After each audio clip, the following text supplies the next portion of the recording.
Hello, कसे तुम्ही सगळे? आज मी बनवते शेपूची भाजी. तर तेलात टाकले जिरे, मोहरी, आला लसणाची पेस्ट आणि मिरची असं परतून घेते. परतल्यानंतर आपण त्याच्यात टाकूया कांदा. एक कांदा मी घेतला आहे, तो पण चांगला लाल होईपर्यंत परतायचा. परतल्यानंतर आपण टाकूया त्यात थोडीशी हळद, नंतर हिंग, 2 चमचे लाल तिखट, ते चांगलं परतून घ्यायचं. परतल्यानंतर आपण 10 मिनटं मूग डाळ भिजत टाकलेली ती टाकून घ्यायची.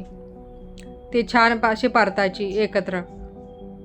ती परतल्यानं आपण टाकूया धुवून घेतली मी शेपूची भाजी, ती टाकायची. ती चांगली परतून घ्यायची, मस्त एकत्र करायची. एकत्र केल्यानंतर आपण एक आता ताट ठेवूया. ताट ठेवून ना अर्धा ग्लास ना त्याच्यामध्ये पाणी ओतायचं.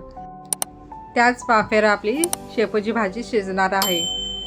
शिजल्यानंतर आपण एकदा परत चमचा आता घेऊन ते फिरवायची भाजी सगळी एकत्र करायचं.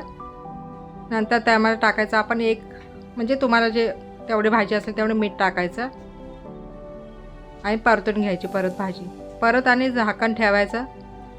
सेम तशीच 5 मिनिटांनी ही भाजी शिजते. मीठ टाकलेलं असलं आपण त्याची भाजी ती शिजते.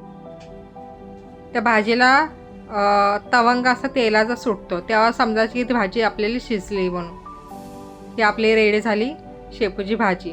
ट्राय करा माझ्या पद्धतीने, बघा किती छान होते. वास पण येणार नाही, काही नाही, आवडीन खाणार तुम्ही.